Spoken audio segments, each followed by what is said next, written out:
you're starting to like blow up the birth pool, and I'm like, felt like a movie. Like this is actually happening. It was like kind of surreal. For sure. I remember just making this like offhand comment to like, oh man, that one kind of was on my pubic bone. Like I just feel it right here. And you're like, okay, well then let's try to get her past your pubic bone. And so you had me lunge. Sorry, girl. I'm actually still mad at you. But this was also the time where I saw you leaving. Yeah. I was like, Megan is leaving the building and I have to drop a bomb on her. Because the midwife was stuck in traffic. Like it would have taken her an hour to get here, which means she probably would have like missed it had she left at that time. And it was just a little chaotic, and I just felt so bad. Just really took off from there. Which, like, honestly, if I'm thinking about how I, you know, because this is crossing over into the only part of labor and like delivery that I didn't experience my first time, I really didn't expect things to get as intense as they did. Yeah. Like I was kind of feeling like I was at like the finish line, like, okay, cool, things are really intense, I'm almost at 10, like perfect. But we crossed into somewhere I didn't know existed. After that. Hi mamas, my name is Megan Norkis and welcome to Our Virtual Village. Starting this podcast was inspired by a local mom group that I went to during my pregnancy and postpartum journey. Connecting with and relating to other moms was a major key for me as I was navigating all the new things that come with being a new mom. So my goal with this podcast is to bring those conversations and stories from my community to a virtual platform, and that's gonna bless moms everywhere. I'm so excited. My hope is that as you listen to this episode, you can hear from and learn about the common struggles that other moms are having in the trenches of motherhood with you, and feel encouraged because you're not momming alone. We are all winging it at this mom thing, and we can all learn from and help each other. So we're excited to have you as part of our village, and let's dive into the conversation.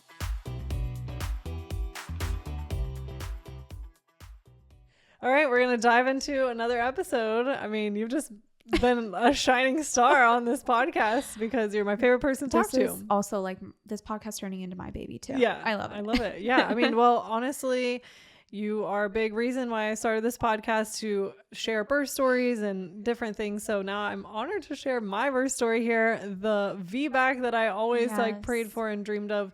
You are my doula through both of my pregnancies. So you've been such a blessing to me in many ways, and to so many other moms in our community, and you're just knowledgeable about all of the things. So thanks for being here again. Yes, we are all so excited to finally have this redemptive VBAC, HBAC, home birth after cesarean recorded, because it was like a long time coming. We were all cheerleaders for you, and now it's finally here, and it's got to be crazy to be on the other side of it now. It's super crazy to be on the other side, and it's such a blessing because looking forward to hoping that, you know, everything unfolded the way it did was like very vulnerable. Absolutely. Especially because so many people are like, oh, you know, I believe in you, and they're like on my side. So like if I had another cesarean, I would just personally gonna be very disappointed. Some moms are perfectly fine scheduling a C-section, so it's all good. But I really, you know, just didn't want that to happen. Just a very super fast recap. You can go back and listen to like my whole long journey of having an emergency C-section with my first daughter, my first pregnancy. But I found out she was breech at 41 weeks. I was already in early labor. I really was just like still mentally wrapping my head around the fact that I was probably just going to have to go to the hospital and have a C-section. And as I was mentally preparing for that, I was also progressing to 9 centimeters very quickly and got in the car in transition. There was just no time. Yeah. No time there. Casually went under general anesthesia to birth my first baby. So, but that was not your experience this time. No, it was not. Praise God. So I was believing for a different experience, praying to God. She was just in the right position the whole time. We just did a whole episode talking about how we actually found out she was breech around 32. She stayed breech 34, 36 weeks. So I had her manually turned with ECV, and then I got to plan my home birth. And I was like, wow, this is really happening. I started planning, and I remember you asking me like, at like our home visit, like, now my baby's in the right position, we're totally having a home birth here in the next few weeks. You're like, do you want, like, you obviously know my whole birth plan and had everything I needed, but you're like, is there anything else you want? Do you want like twinkling lights? Where are your affirmations? And I just remember being like, I don't care. Like, I'm having a home birth. You were very much like, as long as y'all are all here and this baby's head down, we're having a baby. Exactly. I mean, with my first Which labor, is fair. things just like started unfolding so fast, and I prepared everything to a T. So this time I'm like, who cares? I mean, things are just going to start happening. I won't even know what's around me. So which who cares? is a really good mentality to have for birth. Just throwing that out there.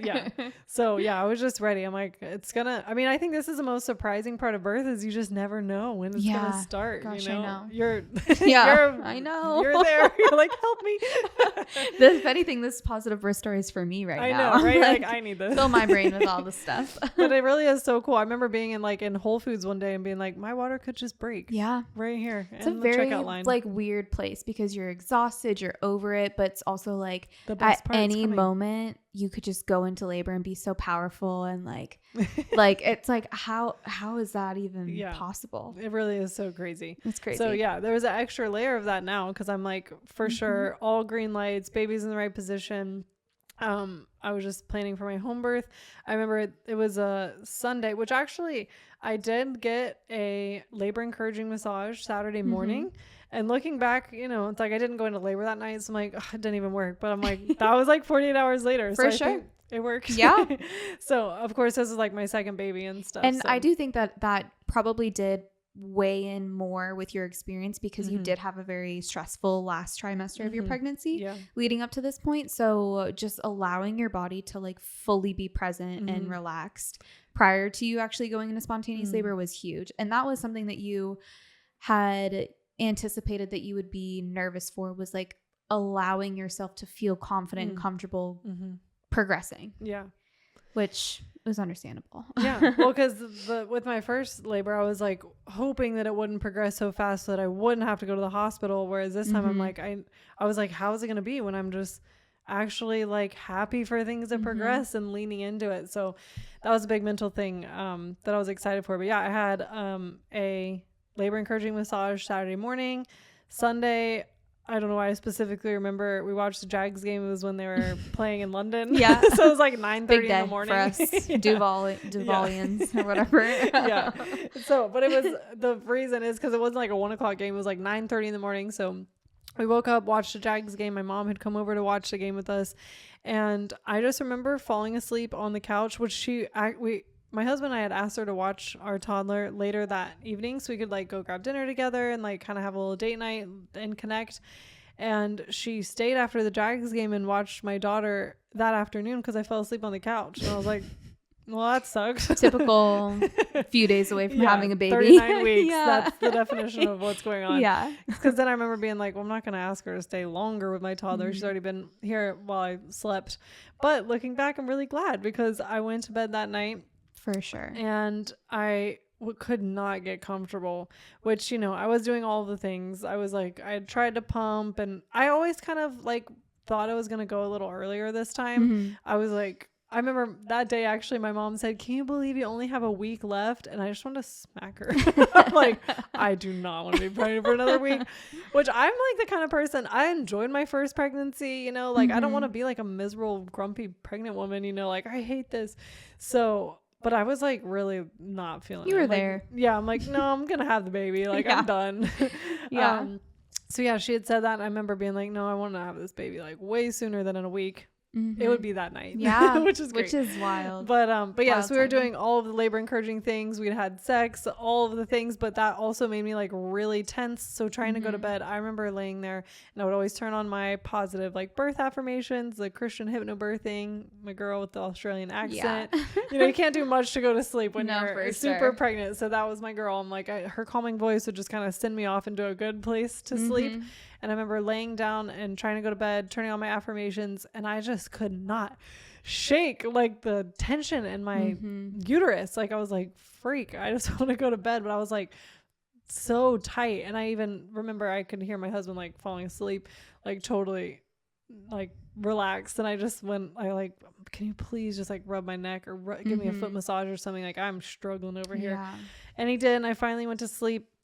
And I woke up literally 2 hours later. I'm like, oh, that was a great night's rest. Hopefully it's like at least 5 a.m. It was like midnight. I'm like, insane. Are you kidding me? I just slept for 2 hours. God. I'm so uncomfortable. So I was like, maybe I'll just go and stretch and just get out of bed for a little bit. That way I can go back to bed. And I just was not feeling great. Like I was just very tense, kind of nauseous. This is like 2 a.m. This is, like 2 a.m. And I started having this mental battle of like, maybe I should just take a bath. Yeah. And then I'm like, I don't know. That seems like a really big commitment. Like, do I think I'm in labor? Why am I thinking about a bath at 2 a.m, you know? So yeah, I ended up starting to fill up the bath, which felt like it was taking freaking forever. So I'm like, you have a really slow bath. Your Your bath is very specifically like so this? small. I mean, so slow. Oh, But darn did it feel uncomfortable wise compared to your first labor? Like, did it feel different?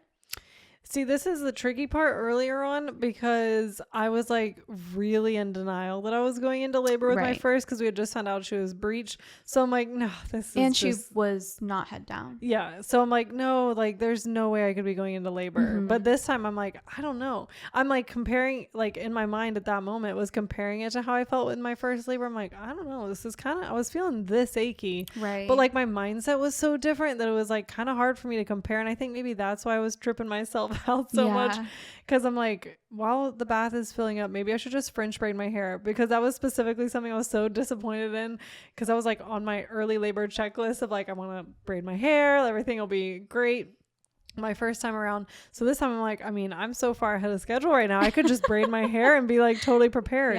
But then I would check myself and be like, does that mean I actually think I'm going into labor right now?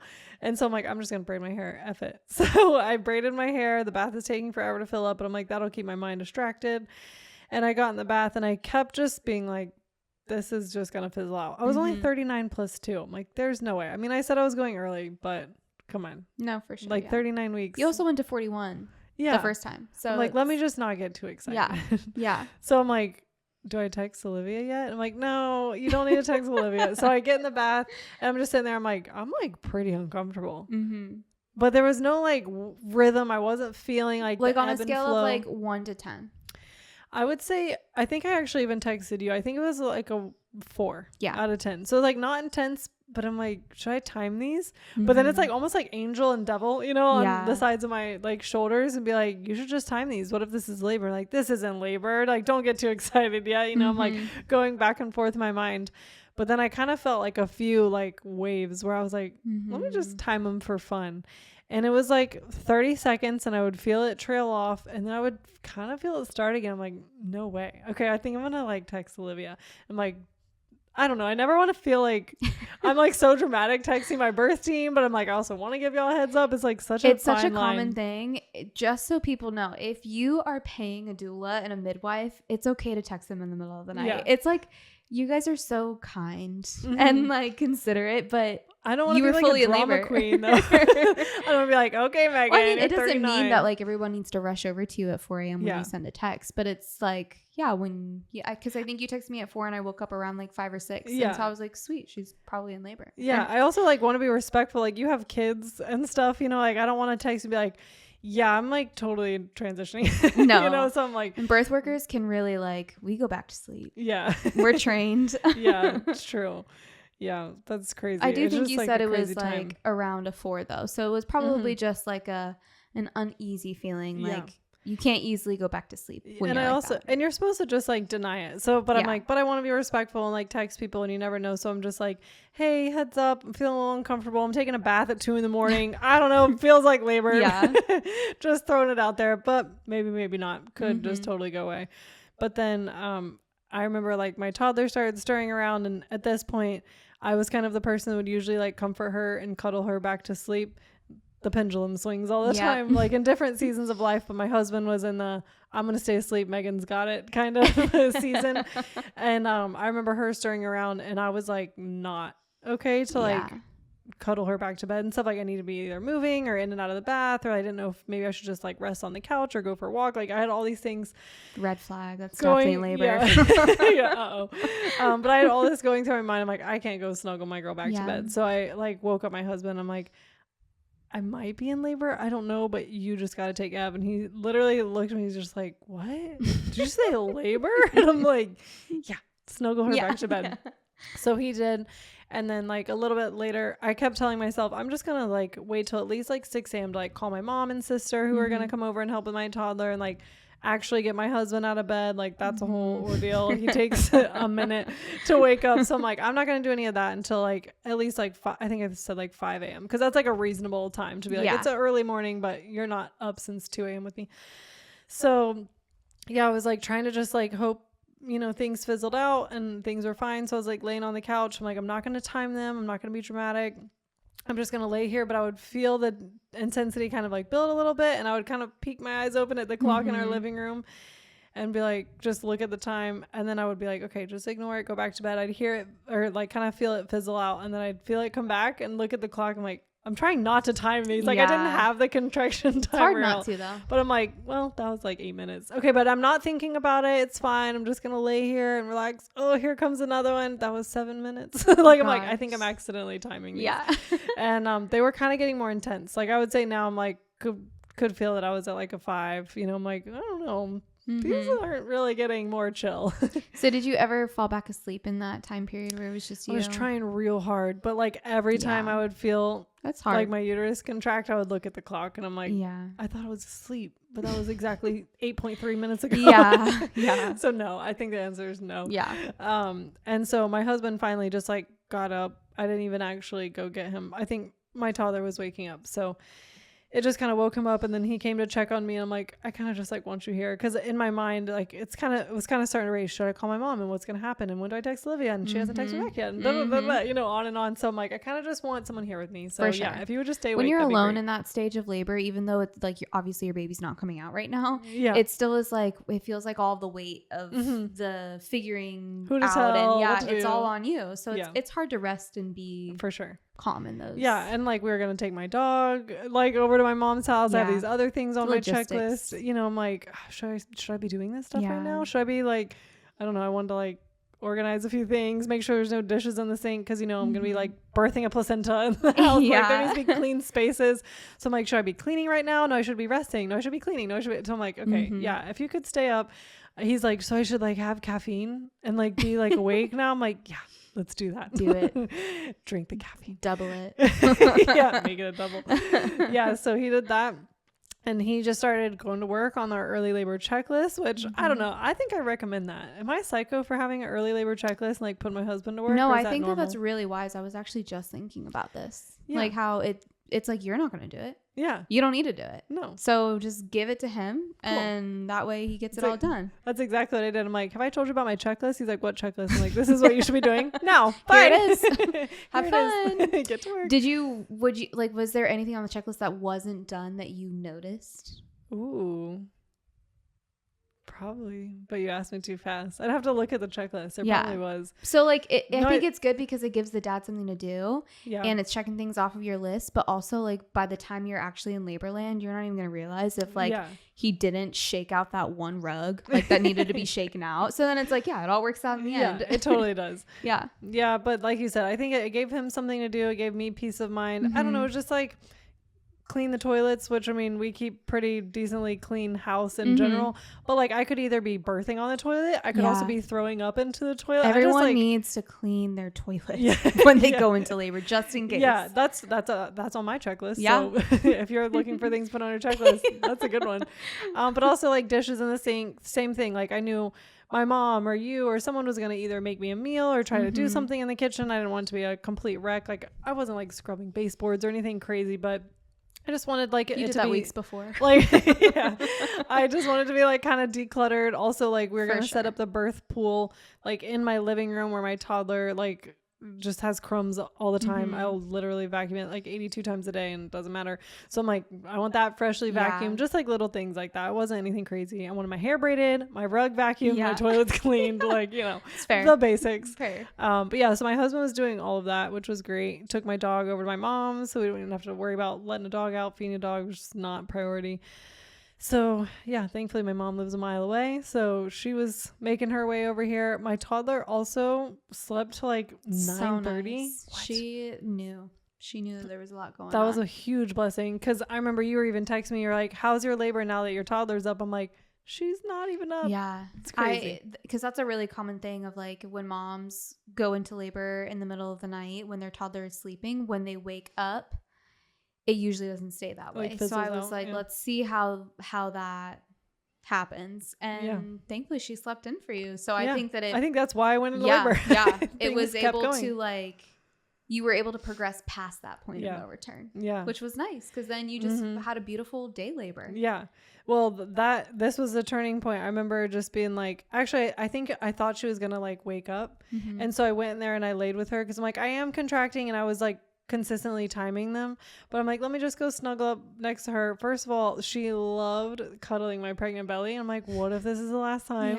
You know, and also like I'm gonna have a newborn in my bed after this, and like I'm used to sleeping with my toddler, so it's kind of like I'll just go cuddle her back to sleep. My husband's like, no, I'll do it. And I'm like, it's okay, I want to go lay down.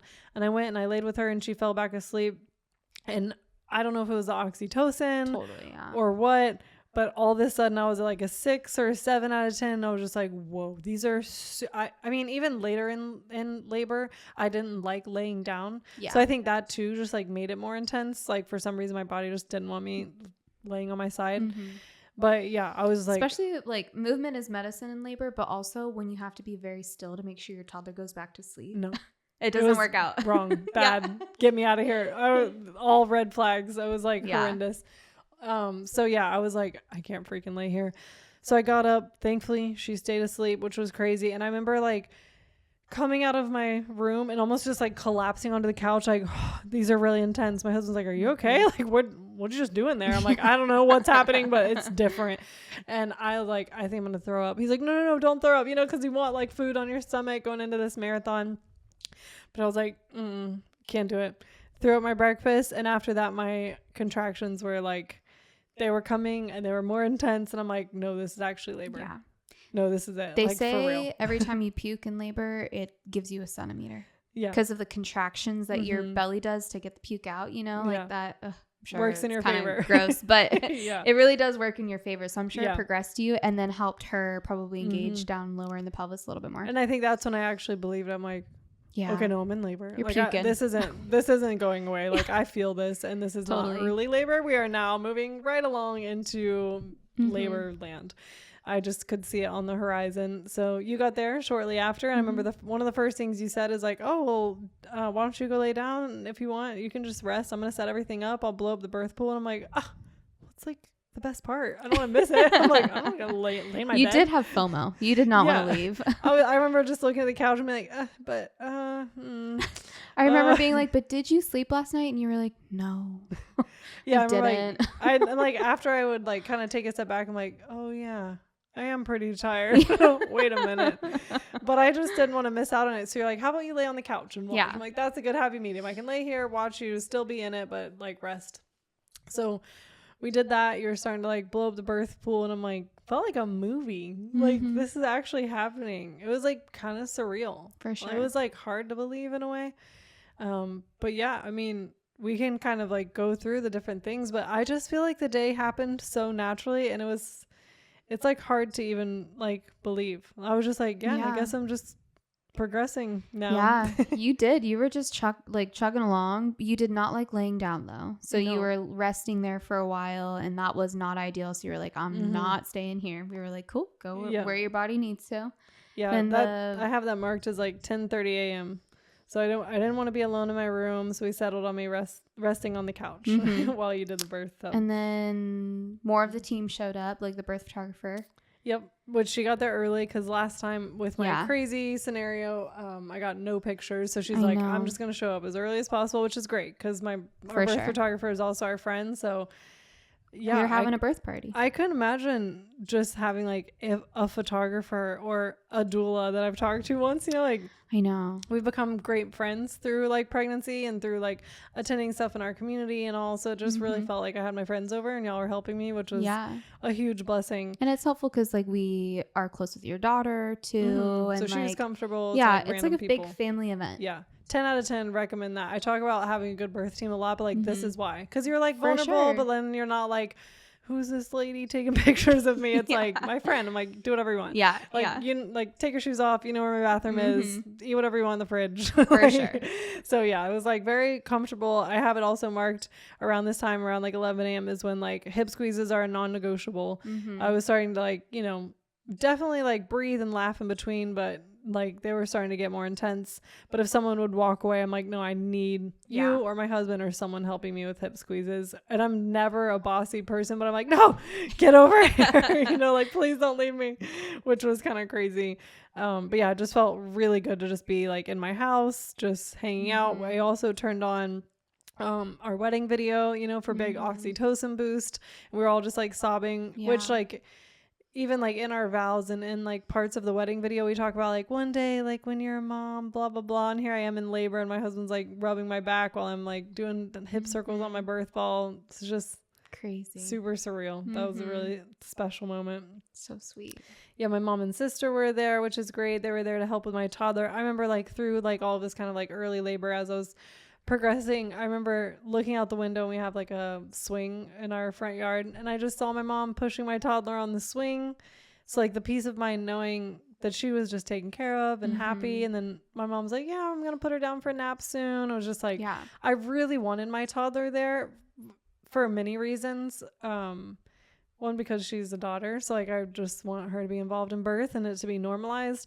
Also because I didn't really get very like intimate moments like with my daughter, hearing her cry for the first time and stuff since I was under anesthesia and all with my first birth. So like I wanted her close to me in these intimate moments, but also like she's a 2-year-old, so like knowing she's swinging and still like at her house but like enjoying her day. And she crushed it. She did so good. She's so chill. Yeah, it was so nice. Yeah, I know y'all talk about like having a specific like person like in charge of your toddler and stuff, and that really worked out. So it was really great. She had a great day that day. Yeah, she has like all my friends are here. This is awesome. Exactly.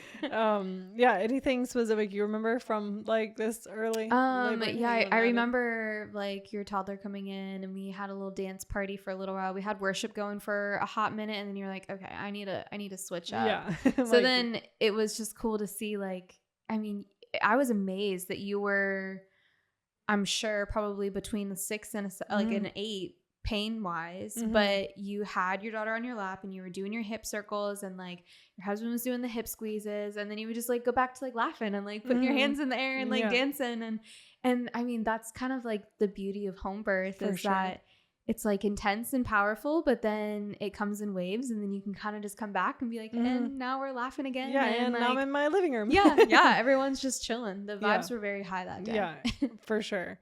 I think also like, I'm like, wow, this is like how it should be. Like I felt that like mindset shift that I was so curious about. I'm like, I'm happy. I'm progressing. There's no stress. Like it felt very freeing. Like even as I'm talking about it, it was like, my first birth and like labor was kind of like heavy and like we were making hard decisions as things progressed. But this time I'm just like, so I just hang out here and then my baby's going to arrive like as it gets more intense. Like, let's go. Let's just do it. But yeah, I remember you being like, you still haven't slept. So why don't you go lay down? I was really worried about you not sleeping. Which like, I was like, just had so much adrenaline like in the best way that like until you said that, I'm like, oh wait, yeah. So I'm like, maybe I'll lay down. You technically were kind of like a first time mom. Like you was your first time experiencing labor. And like, that's very common for first time moms to, you know, for a first vaginal birth of being like, my baby is coming. Like it's hard to allow yourself to like go to sleep. Yeah. And just be like, okay. And I'll just wake up. I don't want to miss it. Yeah, exactly. Exactly. I mean, I felt like I just had to be like all systems firing, like ready to go. But yeah, so I did try to lay down, which is so funny because some people are like, oh, like the rest was great and stuff, but I laid down and it was just not for me. I don't know if it had to do with like the asymmetry of like being like laying on my left side or something, but it just made the contractions so intense, but it did make them farther apart, like in a good way. I'm like, you know, they were getting like probably 4 minutes apart or something. Like it was like 8 minutes. Like I was giving me a break. So in that 8 minutes, I'm like, wow, this actually is great. I did need this rest. But then the contraction would come. I'm like, as soon as this is over, I'm getting up. Like, no, like this is not right. It was so intense. And so, I remember being like, after this contraction, I'm getting up, but I am tired. I do like laying here. I was like kind of torn. My husband came up with the perfect idea. He's like, what if you just like take a bath? I'm like, oh, a bath. Yes, that's great. So I can relax, but I'm sitting and not laying. Bath. Yeah, fill it up. So he did. But again, he had to fill up the bath, which felt like it was going to take 3 hours. And forever. I was so cold. You know, you get like the shakes, but I was also like cold. My feet felt freezing. And I'm like, I was like in bed with like my heating pad and stuff. So I'm like, I do love this, but when the contraction comes, I hate this. And now I have to wait for the bath to fill up. What do I do in between? So my husband, it was like October, so it's still warm in Florida. He's like, how about we just like go outside? We haven't got fresh air all day. I'm like, oh, it was such a pretty day too. It was perfect. It was really ideal for you to kind of have a change of scenery, move your pelvis a bunch, like getting up and down, in and out of the house. We were still laughing at this point. We were making jokes. We just brought the birth ball outside. Yeah. We were just kicking it, really. Yeah, which is crazy because she was fully in labor. Yeah, I was very dilated. Yeah. And it was at this point that when we went outside and we started, you know, we were going through the circuit of like, okay, contraction starts, here come the hip squeezes, no talking during the contraction, and then it would fizzle out. You'd be like laughing again. And then I remember being like, so yeah, I'm updating the midwife, and she's gonna be literally driving right past us. She could come check you. And you know, the beauty of having a home birth midwife is like, if she checks you and you still have plenty of time, she can leave. It doesn't mean that she has to stay. And yeah, you guys, I just didn't feel like I was gonna like the number she gave me yet. You know, I'm like, things are getting intense, but if I hear her say 4 or 5, I will be so annoyed. Like, I just was feeling really good, intense and stuff, but like the vibes, like you said, were high. I was feeling positive. I was just like, let's just keep going until I'm like, I want to know where I'm at. So I was like, no, just tell her to go home. It's fine. I got in the bath, and compared to my last labor, I remember that actually progressed me a lot. Like when I sat in the bath, because I sat in the bath because I knew I was about to go to the hospital. So I was like, let me just take a bath and just swallow this pill. But then when I got out is when I was literally 9.5 and went to the hospital, and everything was rushed after that. So I'm like, let's just have a redemptive bath. Let's do it. Yeah. So I got in the bath. My sister was sitting in there with me. I never think you even came in there, which is like so like low pressure. You're like, yeah, do your thing. Yeah. I mean, not that you would pressure me, but I'm just like, just like letting me chill. Let me do my thing. I was on the couch with Amberly when we were, and your husband, he was giving us the family tree. But it's nice because I wanted you really, really badly to take a nap.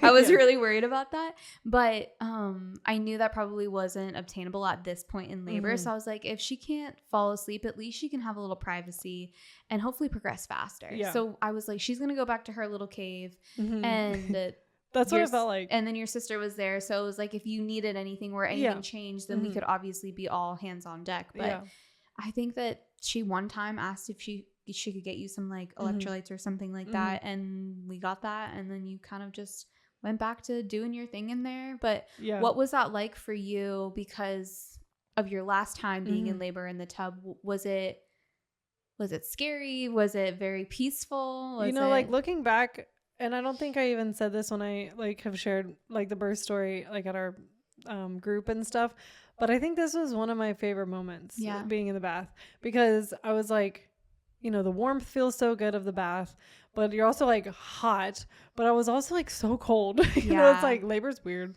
Hormones. It's like everything at once.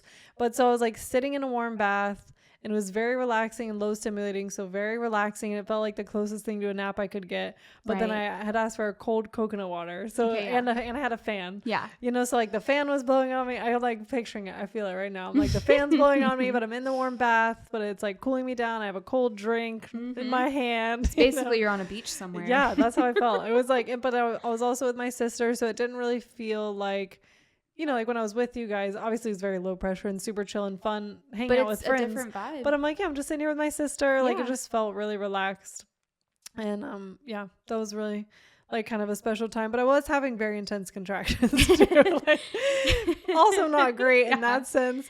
But just like on a beach with a coconut, but in labor. Yeah, with the baby coming out. Yeah. But it really was just like super intense. But the water was helping the intensity. But because I remember you were probably asking my sister, like, you know, how's she doing, whatever. And I'm like, it's like really intense. Like, this isn't slowing me down. Yeah.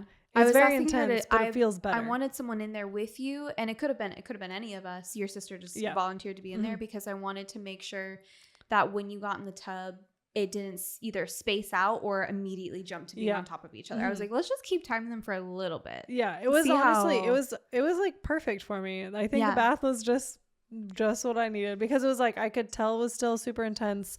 I could tell it was progressing, but I was tolerating it better being in warm water. Totally. And like the positioning was fine for me, but I knew it was time for me to get out. And I was like, I need to sway. I need to move. Like I was like kind of like could not sit on my butt anymore. Yeah. Like that was just not, I wasn't feeling it. But it's nice that you got that little break that you so desperately needed. Really did. And then I do remember when you got out, I think you were by your bed for a minute. Was it just building in intensity for you? Yeah, well, also just like moving is hard, you know, like getting out of the bath. You have to time it just right. I'm like, okay. I mean, because they're like 2 minutes apart at this point or something, you know, so it's like, all right, as soon as this one ends, I'm going to get in the bath, have my towel ready. Like, we're going to move. Where am I going? Where, you know, like you have to kind of have a plan. So yeah, I came back out. I think this is when like the energy was up. I'm like, okay, I've had my quote unquote nap. Let's turn on some more fun music. I need to move around a little bit. I was back on my ball. I'm like, let me bounce this baby out. I was trying to twist and turn and do the hip circles and all the things. And I remember just making this like offhand comment to you, like, oh man, that one kind of was on my pubic bone. Like I just feel it right here. And you're like, okay, well then let's try to get her past your pubic bone. And so you had me lunge. Sorry, girl. I'm actually still mad at you. I'm surprised. I'm glad we're bringing this up right now. We need to get to the bottom of it. No, that was actually torture in the best way. Because I was like, you know, trying to change positions, but my go-to was sitting on my ball and doing like the hip circles. Like it was intense, but I could like feel that it was making me progress. But then you're like, change position. I'm like, well, I'm just happy here though. So I would just lean on my birth ball. I'm like, fine, how's this? And so I was like on my knees, leaning on my birth ball. And that's when I made the comment about my pubic bone. So you're like, okay, well, on the next one, just lunge your right foot forward. You're like, it's probably going to be kind of intense. And I remember through that whole contraction, I was mad. I was like, wow, this sucks. And you're like, okay, you kind of have to do the other side. You don't have to. I'm not going to force you. But I don't care. I'm the body kind of person. balancing. Yeah, whatever. You know, symmetry. So I put my left foot forward the next time. It was horrible. Yeah. Actually, even worse than the right side. Not sure how, and then it was so crazy. I felt my contraction like a different place the next time. Yeah. I think she was just trying to get past that place, and it's so hard because I know that nobody wants to do like the hard, like you're already doing hard work. Let's not make it harder. But it's hard because then it's like, I was worried that if we stayed there that your pubic bone would have, you know, kind of held you up. And so you don't have to do anything you don't want to do in labor, but I was really hoping that I would progress you, and then it did. Yeah. And I mean, I feel super blessed. It's not like she was stuck there and we had to try all these different things. And that's why I feel like it was almost like a dream. It was like such like a blessing, rainbow. You only had to do one side. I'm just like lunge here, lunge there, boom, cross that bridge. Let's go. What's next? Yeah. It was like each thing was just like, all right, we're done with that. What's next? Totally. But after that is when things really started heating up. Definitely. And like I was sitting on my ball and things were getting really intense. Y'all were squeezing my hips. So you're like, do you need to eat? You're probably starting to cross into the land of like, you know, no return. And you're not going to want to eat after this. So I'm like, no, I'm nauseous. So you gave me homeopathy and you're like, you really should put food on your stomach. So I'm like, maybe just a protein shake. And then I chugged it. That was scary to watch. I was like, you just puked. Like, that's just how I am though. You're like, maybe we could do some electrolytes. Boom, down it. That's gone. I mean, like, were you like a party girl in like high school? No, I just like to check boxes. Like you told me to drink it, I'll drink it. I'm just done. The pace that it went at. I was like, she's for sure gonna puke again. But I didn't. But you didn't. You held it down. Yeah, and then impressive. That's about the time, like I said, things are heating up, and I just remember one like contractions are coming. This is like 9 out of 10. Like I'm there. I'm like, yeah, am I about to have this baby? I just rolled forward on my ball, and the birth tub was right in front of me in the living room. Y'all had already started like filling it up and stuff, and I buried my face in my hands, and I don't think my face ever came out until I was holding the baby. Like I just kept my face just buried in my hands. Like in all the pictures after this, I'm like leaning on my hands, buried in my hands, face on my hand. Like there was even a moment when like the pictures of your mom talking to you and you guys were having a really sweet moment. You never looked up. No. I'm like, I know who you and are. I'm like watching it real time of like, oh my gosh, they're having the sweetest moment. And she was like, she said, it's really hard to see you like this, right? And you're like, I'm actually so fine. I was like, Yeah. but you're not looking up. So Yeah. I'm just watching all this from afar. Yeah. But I mean, you were Yeah. leaving. I actually was like enjoying the intensity, which is like, I don't know, kind of weird to say. Like I've had some moms like, what? Like tell me that I'm crazy. I'm like, I actually kind of like the contractions in a way because of what it means. Exactly. You know? Because it means you're I'm getting closer. Something. Yeah. And it's almost like, I don't know, like a fun physical challenge to get through them because you never know how intense the next one's going to be. Like, you know, it's true. It's like a fun game you play, you know? I'm just like, wow, it's getting so intense. Yes. Yeah. You know what I mean? Like, it's just weird. But yeah, I do remember my mom just being like, it's so tough to see you like this. And I'm like, one of the reasons I wanted to have a natural birth is because I was my mom's first baby. And she's always said, she's like, I want to do it naturally at least once. So like, I kind of always had that in my head as a young girl growing up. I was like, I don't know, I'll probably at least try to do it naturally once. Because that's what my mom said. Which is kind of crazy how like what you say to your daughters really like kind of gets planted in their subconscious. But that's what I told her, like when she's like, it's so hard to see you in this much pain. I'm like, this is how you felt with me. You know, it was like a really full circle moment. Be so like, wow, sweet. Like this is it. Like I'm your baby feeling the same way you felt having me. So that was really special. But yeah, so then it just started getting really, really intense. Evelyn, my daughter, who was almost 2, was just like you said, having the time of her life, skipping around the birth pool. Like it was the oxytocin and kind of almost like grounding for me because that's just how my normal life is. I always have a little girl following me around. So it was like kind of special to just be like, just feel like it was a normal day. And she was happy and stuff. And she's the whole time was super obsessed with my pregnant belly. And so she would stop and kiss my belly and talk to the baby and then skip around the birth pool and ask to sit in my lap. And almost everyone was like, no, leave your mom alone. I'm like, no, I want her. Like, it's okay. And I would just sit her in my lap and she would kiss my belly and keep going. And so that was really special. She had no idea how intense I was really feeling. Yeah, no, for sure. Like she had no clue. But yeah, I think I was still like in denial how intense things were getting because this crosses over into the part that like I had not experienced, you know? Right. Because I mean, I experienced with my first labor going all the way to 9.5 centimeters, but not like enjoying it and feeling it and releasing. So like now, like I'm probably approaching that and you know, this is it. Like I'm starting to feel the feels and like have the baby. Like these are the parts that I didn't get to really lean into. Right. So I think I was in denial. Cause you're like, you could probably get in the tub soon. I'm like, the midwife isn't even here.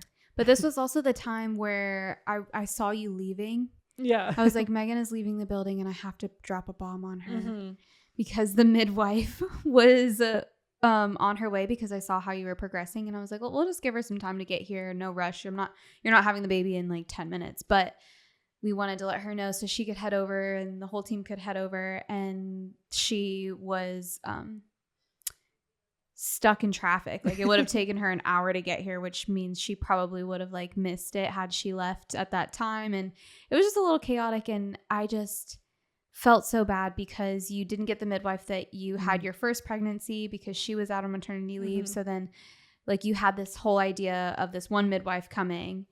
And I was like, gosh, now I have to tell her. Like, I just didn't want you to be sad or thrown off or like stall out your labor. And you handled it like a champ. Like, yeah. Well, at this point, like you said, baby's coming. I was in labor land. Yeah. We're good. I feel it. There's no emergencies happening. I'm not getting in the car. There's no anesthesia true. You're like, near me. No one is saying anything about C-sections. Everything's fine. Yeah. I'm like, I'm good. Yeah. Whatever. I remember you bent down next to me. You're just like, I have to tell you something. I don't know why my mind, is it twisted or so dark in there? Because I like thought the midwife like got in an accident herself or something. No. I mean, you said it gently and I'm obviously in the middle of I just didn't want to scare you. Yeah. I was going to say it very I have cautiously. To tell you something. So like, it's not just like, how you doing? You're like going to tell me something. So of course you would preface it, but I'm like, did she die? No. Is everything okay? No. Gosh, I'm sorry. I set it up like that. No, it was like a very, it's like, for some reason my mind just went like, what, is everything okay? You're like, yeah, the midwife that lives like 10 minutes from you is going to be here. I'm like, I love her too. Yeah. Okay. Yeah. And you're and like, it all really? worked out. Okay. We're like, okay. And she headed over. And then I remember being like, okay, cool. Now the midwife is coming. You're still progressing. There's no stopping this train. So that's when you're like, you can get the pool if you want. I'm like, what? That seems crazy. Yeah, I know. I think you wanted to get checked before you got in the pool because I remember you saying like, I don't want to get out if I'm getting in. Like I want to wait until the last minute to get in the tub, which is totally fair and valid. And I was like, girl, you need to get in the tub. Yeah. I remember you even said, you're like, you're getting to the point where you're not going to want to change positions. So if you want to have your baby in the pool, you need to get in the pool. And I'm like, but where's the midwife? She's like, she's pulling up. Okay. Yeah. Just get in the pool. And she could check you in the water. It's obviously not as ideal as checking out of the water, but I could just see that you were needing that water again. Yeah. And I'm glad that you got in when you did, because sometimes people will have to actually physically pick them up because it's hard moving any part of your body at that point. Yeah. Stepping into the pool. What? Yeah. Crazy. Yeah. So I'm glad I did get in the pool. Especially you're like, yeah, she'll probably be able to check you in the pool. And I was just praying that was the case. And in the pictures you can see like, because I know I kind of moved around. So which way I was facing, I just got in. Yeah. And you can see like you greeting the midwife at the door. So like she literally walked in like 5 seconds after I got in the pool, which was good. And we were trying to get all comfy in the pool and turn the right way and stuff, because there's like a little seat in there. And my husband was going to get in with me and he's like, I'm uncomfortable. Scoot over. No, I'm just kidding. Gosh. But we did have to get it at just the right angle because I was in kind of a weird position. So yeah, I finally got in, face buried in my hands, and she's like, do you want me to check you? I'm like, yes, I think I'm ready, because it's like I need to know how close I'm getting. And yeah, she checked me, and this was like a really special moment because in my first labor, when I had got out of the tub, it was like, crap, you're like 9 centimeters, like you need to go to the hospital. And so that's when things changed, got chaotic. I left, the house. I felt the urge to push in the car.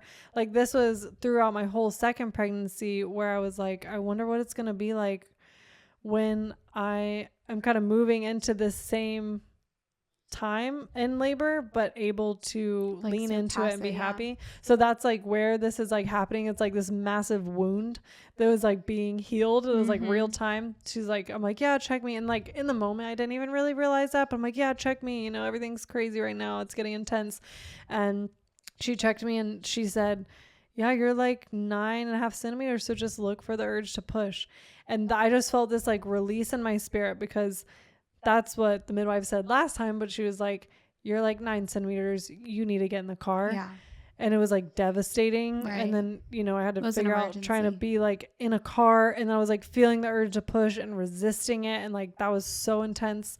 Whereas this time she's like, yeah, it was like, I don't know. She probably didn't even say it like this, but I heard like, I have to shrug my shoulders when I even imitate her saying this, because she's like, 9 centimeters. Yeah. She's like, so I'm gonna leave now. Yeah. You've got this. Yeah. She's like, it's all good. It is so chill. Just look for the urge to push. And I was like, wait, we're excited for the urge to push, and now I can actually do it. So yeah, I just remember sobbing. Yeah. I like and you even coached me like, are you okay? Like, what's going on? And I was just feeling so grateful. That's all I said. I'm like, I'm so grateful. Like I was in the tub, midwife's in my living room, family is around. I saw the tears like building up, and I was like, oh no, is she sad that she's not like a 10? Like, cause 9 is so close. And so I was like fully prepared to give you a pep talk. Yeah. And I remember being like, what's going on in your head? And you just said like through tears, you were like, I'm so grateful. And I was like, I just turned around and looked at everybody. I was like, did everybody hear that? I was sobbing. We were all sobbing. Yeah. You couldn't see because your eyes were closed. Yeah. Yeah. My hands were in the way. Yeah. That was a really precious moment. Like that was like, I felt, like the emoji with like the Band-Aid around the heart. Like, that's what I picture of that moment. Yeah. It's just like healing. Yeah. Like it was just so redemptive. Like that was the moment. And I do think in that moment that you kind of like the midwife was there, the whole team was there then, and you had heard a really great number, and you were like healing that part of your heart, and then you progressed even further. Just really took off from there. Which like, honestly, if I'm thinking about how I, because this is crossing over into the only part of labor and like delivery that I didn't experience my first time. I really didn't expect things to get as intense as they did. Yeah. Like I was kind of feeling like I was at like the finish line, like, okay, cool, things are really intense, I'm almost at 10, like perfect. But we crossed into somewhere I didn't know existed. Yeah. After that. And that's labor for you. That's called transition. Yeah. Yeah, it really was crazy. Just, I mean, even in my first labor, I felt like, you know, I went all the way to almost 10 centimeters. I felt the urge to push, like things like that. But it gets pretty intense. For sure. You even said that at one point. You were like, I think it's so intense. So the midwife that was originally going to come ended up walking in like shortly after this. And I remember you were like, oh my gosh, you're here. And then you would be like, like right back into it. And then I remember you like at one point didn't look up and you were like, does it get worse than this? Yeah. Yeah. It was like, well, cause I reached down, cause even another part when I was talking about like, you know, feeling the Band-Aid around my heart and that wound heal, another thing she says is like, I feel a head, you know, which obviously like with the crazy positioning stuff I went through, like feeling a head actually about to come out of my vagina is like great. Huge that deal. Is what we want for sure. So that was also very redemptive. But I don't know if someone told me to or if I just did. I just like reached down and like felt her and I could feel that she was still, I don't want to say high up. And I don't personally know how to like check station, so I don't know exactly. But like how many knuckles away? Like at least one whole one. That's really close. I know. I don't know. It's hard to say. I just feel like I felt like she was still like in there. You know, I was like hoping I was like crowning, and then I was just like not quite there, and I was just like, ugh. You wanted to feel her like outside. Like I thought she was gonna be like coming out, right? You know, and she wasn't quite yet. So I was just like, wow, are you serious? There's still a little bit of work that has to be done there for sure. Exactly. So that was a little bit, I don't want to say stressful, but I was kind of like, whoa, okay. So then I just started to kind of feel the urge to push. That's one thing I most definitely recommend is feeling like the urge to push before you push, which I've heard other women who ended up like tearing really badly and different things say that they wish they would have like waited longer. So I was like trying so hard not to push until I really felt the urge. And then I finally did, which was great. And it's a very overwhelming feeling, right? Yeah, and you like can't resist it. Yeah. Which I had already tried to do in my previous labor. Totally. But yeah, so I just went with it, got super intense. My water broke, which was a crazy feeling because it was underwater. My husband was like, whoa, what was that? Like, because he was in the tub with me. So we both like kind of felt it together. So yeah, I mean, I remember then her head came out so aggressively fast, which you've told me is not normal. It was then her head was just born. Usually it's like a slow progression of like the ring of fire. You feel it build. And then sometimes the baby's head won't even come out in one full push with a contraction. And that was not the case for you. Yeah, it came out like a freaking bullet. I was like, oh, there she is. Okay. Which was a wild experience. And then I think that's when I asked, because they're like, all right, next time you push, like just go for the shoulders and stuff. I'm like, are the shoulders harder? Like that just sounded like, do I have to do that too? She's like, no, the head is the hardest part. Like the shoulders are going to be cake. So after that, I felt like, okay, then I can just like let my body relax for like 5 seconds in between these contractions. And then I knew my husband wouldn't like rip the baby out of me or something, but I felt like he was like touching her or something. I'm like, are you touching her? And I was like flinching away from him. And he's like, no, I'm not touching her. And I'm like, are you doing it again? He's like, I'm literally not doing anything, but she was just like turning her head around. Yeah. Which we even have that. She was doing her cardinal movements of her trying to navigate to get out. That was the wildest sensation ever. It is. And we call that like in between worlds because she's like not in utero completely, but also like still underwater. She's not out yet. She's not born. Yeah. So she really was just in between worlds and navigating that while you were just hanging out with a baby hanging out of you. Yeah. No big deal. Yeah. It was such a crazy sensation. But yeah, and then I felt like, or heard the midwives kind of like telling Alex how to catch her and pass her to me. And it kind of just all happened at once. She just came out, felt honestly like she kind of just slid out. Like the midwife said, it was much easier than the head. And so he just like passed her to me, and this part was like all in slow motion. I remember thinking time was like going slow. It was super surreal, and I just lifted her out of the water, and I know one of the first things I said was, that was so worth it, just immediately on the other side of like such intensity, which actually I do want to put on record. Unfortunately, this is like kind of crazy because I talk about like wanting to have multiple children, like, we're totally not done. I'll probably have a third and maybe even a fourth, and then we'll see what God does after that. We're pretty like open. And I had the moment, like the actual thought in my head of like, 2 is great. I don't know how many more times I want to do this, but then as soon as I saw him, like, that was so worth it. And like, for sure. Even like a week later, I'm like, it's kind of crazy. I would definitely do it again. Like, I'm kind of already getting excited, and my husband's like, and you're that a is because God designed birth in the most perfect way. Because if we remembered every little thing and didn't have that birth high, it would be a totally different story. Yeah. No, but I really had that thought of like, whoa, this is so intense. I don't know if I ever want to do this again, but then now I'm already excited for it again. Yeah. But yeah, it's like one of the first things I said was, oh, it was so worth it. And I just leaned back on Alex, and this was another just like very redemptive part because I wasn't the first person to hold my first daughter.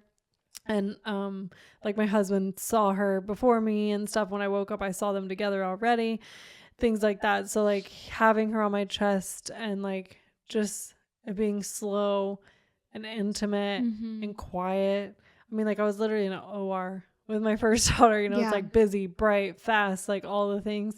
Everyone was just like crying alongside of me, and just like, it was like so healing and slow. And I was just like rubbing my daughter's back, and she slowly started to cry and look at me in the eyes, and it was just so special and beautiful. And my mom was like, I think it was her. It was like, kind of tapped me on the shoulder, like, look at Evelyn. And my daughter, my first daughter, she's almost 2 years old, just has her chin rested right on the birth pool. And she's just watching this happen, which she still talks about, even as young as she is. She remembers who was there. She remembers when baby Lily came out. Like, so that was really, really special. And we're like, this is baby Lily. Because she was so obsessed with my pregnant belly the whole time. And we're like, this is it. And she was kind of like, in her own 2-year-old way, realizing it. It's really.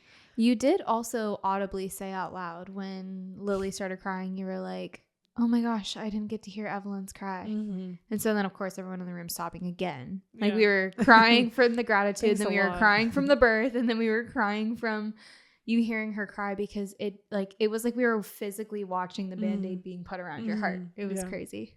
It was super special for sure.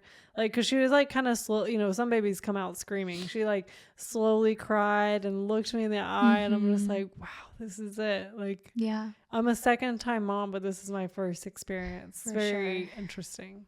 And then your placenta came out shortly after that. It's pretty chill. Cause I remember asking like, cause everybody's kind of starting to like clean up around me and stuff, but very slow paced, very relaxed. And I'm just sitting in the tub, and I'm already starting to, like, my uterus is cramping, like all the post-birth type of things. I forgot the placenta was even a thing at that point. And so I remember looking at the midwife and just being like, do I need to like do anything? Like, are y'all like, I didn't know if you asked that like twice. Yeah, because I didn't know if it, and y'all are like, would you get out of the pool already? Like, well, not that I was taking forever, but I'm like, is there something else I should be doing? But your placenta was delivered in the pool. Yeah. So she was like, I mean, we could do that. We could deliver the placenta if you're ready. And I'm like, oh yeah, that's a thing. Yeah.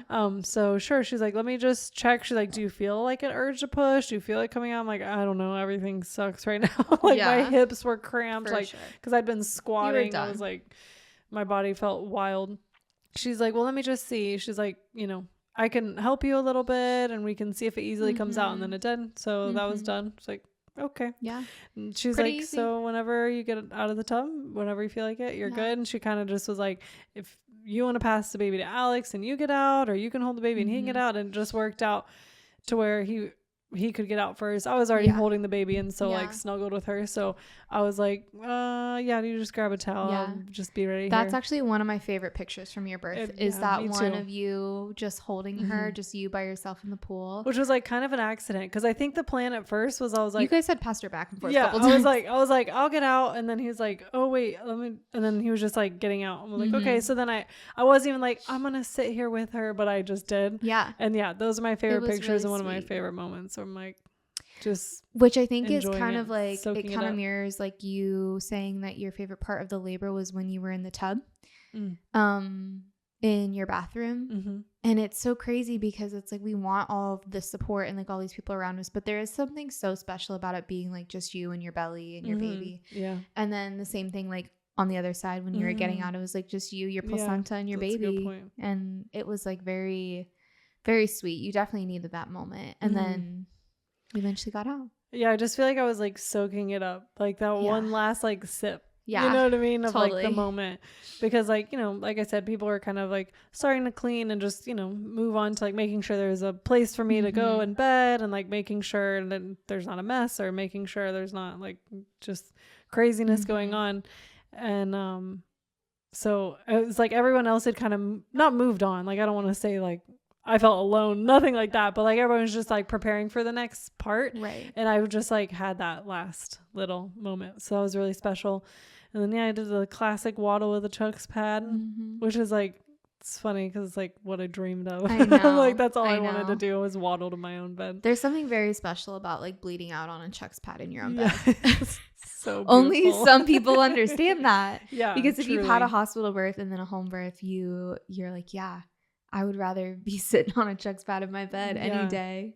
Which they're like, do you want to get showered and cleaned up and then we'll do the newborn exam? And I'm like, I'm not standing for any amount of time right now. I was like cramping so badly, and I'm like, no, I want to just lay in bed and watch you weigh my baby. That's all I want. And it was really sweet because your postpartum was very slow, and it was very heavily involved with Evelyn, like your first. So she got to kind of like, again, that bandage just kept going around your heart and like healing all these pieces of you. It was very family oriented and slow, and I mean just redemptive. Yeah, it was perfect. There's this one picture, it's like one of my favorite pictures of me laying there nursing the baby, and my head is just back, like I almost like want that framed for my wall. Like you can just see on my face just pure like bliss, just like, I mean, I was also in like pain, you know, but I'm also just like coping with it beautifully. I feel like, you know, just not like aching and like I just remember waking up and like in the hospital, waking up from general anesthesia, and like everything hurt, and like I just felt crazy. Yeah. So to be like just laying in bed, and like it was all like challenging, but in such like a manageable way. For sure. It was like really, and it's like really a very worth it way. For sure. And I'm like, oh yeah. And I'm in my bed, and if I fall asleep, who cares? Like I just felt fine. I was like happy to just be there. It was so special. Did you think at any point, like, you know, during your pregnancy when you were like envisioning your labor and your birth, like did you see that the way it all played out? I don't know. It was like so skewed by me like wanting her to be in the right position and stuff that like really truly until I was like literally 36, 37 weeks and like it was actually happening. That's when I started being like, wow, I'm really gonna like be here, you know? So I really didn't have like weeks and months of dreaming of it. I mean, I guess I did in my first pregnancy, you know, so it all compounded. So then it was like 2 years of dreaming of this. But it was just like also surreal. Like literally the way labor was progressing, things were just happening. There was really no bumps in the road. I felt super happy the whole time, you know, in the most intense way, but it was honestly perfect. Did you have any fear throughout the process of, you know, like fear of not being dilated enough or having to transfer? Or I don't really, definitely not throughout laboring. No, like it honestly just felt like right. It all just felt just right, you know, like it just felt like we were just doing it. I feel like maybe that came up a little bit during the pregnancy because I'm like, because I kept saying, as long as she's in the right position. And then I even remember asking one of the midwives at my appointment, like, what are all the reasons that I might need a C-section? Like, besides her being in the right position, like, I know placenta previa is like a thing. Like, what, is there anything else? And the specific midwife I'm talking about just shrugs. She's like, no. No, other than that, you're pretty much good. Yeah. You know, so I'm like, okay, like I would just find myself being like, did I prepare for everything? Wait, is there anything else that could come up? And we're like, no, it's okay. And so like, the closer I got, I'm like, I mean, I think I've asked all the questions, you know? So yeah, it was just, I mean, I did all my freezer meals. My mom warmed me up some soup and I just sat there, and I had my whole pregnancy, because it was so hot in Florida, and I was just getting so pregnant and so humid, and I was so miserable, you know, as I was going through all this mentally and physically. And I just kept saying, I just want it to be a crisp autumn day in October, and I have my baby and I'm postpartum, and like this was the epitome of it, like right here. Yeah, I was just eating my butternut squash pumpkin curry soup, laying in bed. My baby was beautiful and healthy. I actually will mention the only little bit of fear that did pop up was, and I had even asked you this earlier in the day, because my first daughter was 5 pounds even, 5 pounds on the dot, and anything under 5 pounds you do have to go to the hospital for them to be like checked out, just for regulating their blood sugar and different temperature and different things. And when she came out, she was so tiny, and my husband even whispered in my ear, do you think she's at least 5 pounds? Like, I want to weigh her. I'm like, I know, that's all I can think about. No. So like, even though the slowness was so beautiful and we were like taking our time getting out of the tub, he's like, when can we weigh her? I'm like, I haven't even delivered the placenta. And it's so hard, because in a standard setting, that's like basically the last thing we do, you know, because we're like, we want you to have the golden hour. The placenta is attached for at least 2 hours at home.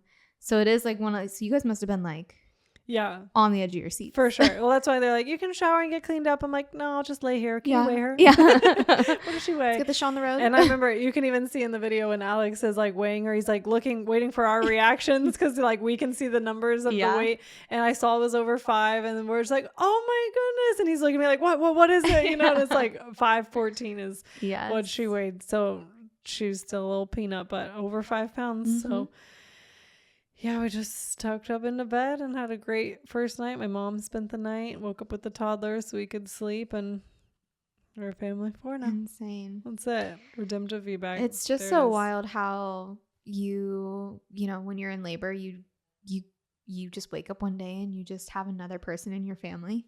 It's so crazy. On top of all the other like emotional things that and physical things that you go through that process. I mean, it's just crazy that overnight you're like, and you just never know when it's gonna happen. Yeah. Which is like dun dun dun for you. Yeah. Because it's like one day you're just like super pregnant with you know, your family, and then boom. Yeah. It just changes. So it's pretty awesome. 39-2 redemptive home birth after cesarean. An emergency cesarean, which I feel like adds a whole nother layer of just craziness.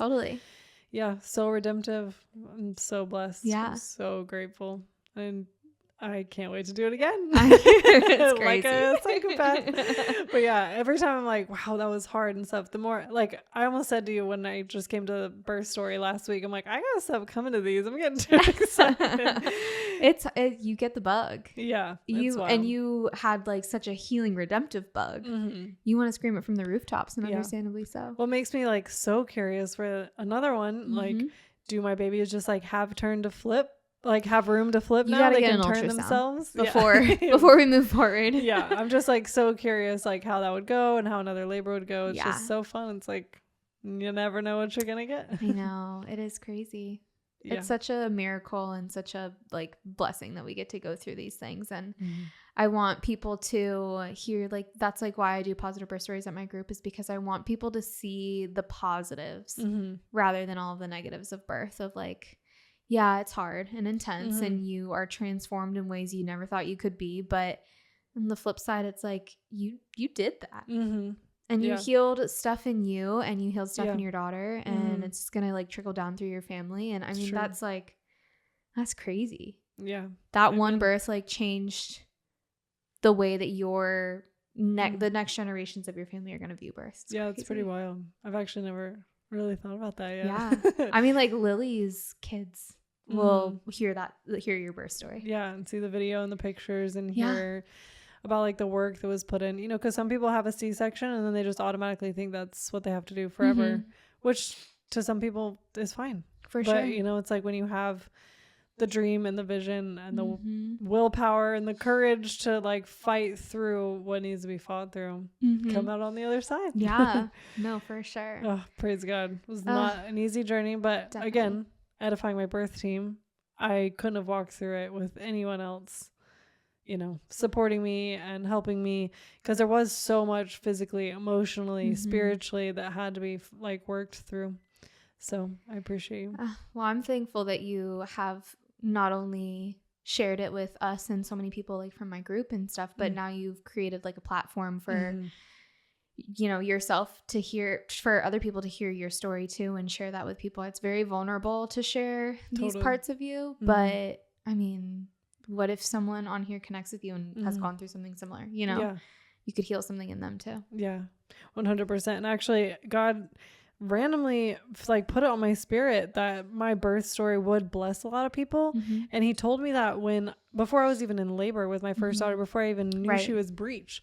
And so then when she was breech and emergency C-section, it was like, who even wants to hear this story? You know what I mean? Like it was like a lot I had to fight through, because it was like my expectations of like what should be shared. And I thought it would just be this like cakewalk like birth story, and then when it was, I'm like, what? I thought God said like this was gonna help people. Right? How would this chaotic story help people?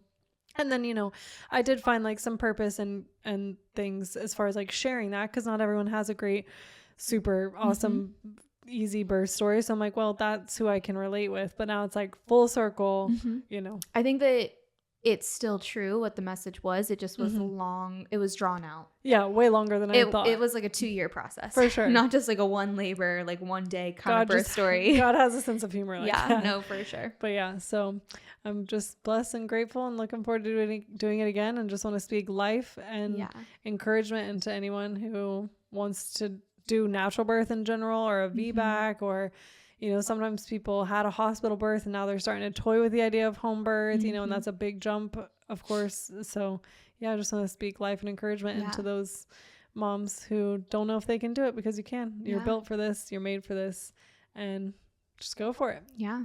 Even if it gets messy. I think that the mirroring between how breech is a variation of normal in birth can also play out here with like the birth story itself and labor itself. Yeah.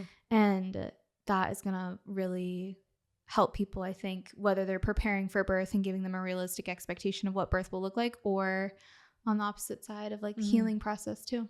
Yeah. It's all variations of normal, and it's really cool that we get to talk about it and normalize it. Yeah. It's not always just very straightforward. It's all crazy. So have fun. Congratulations for being 35 weeks. I'm going to live vicariously through you. Yeah.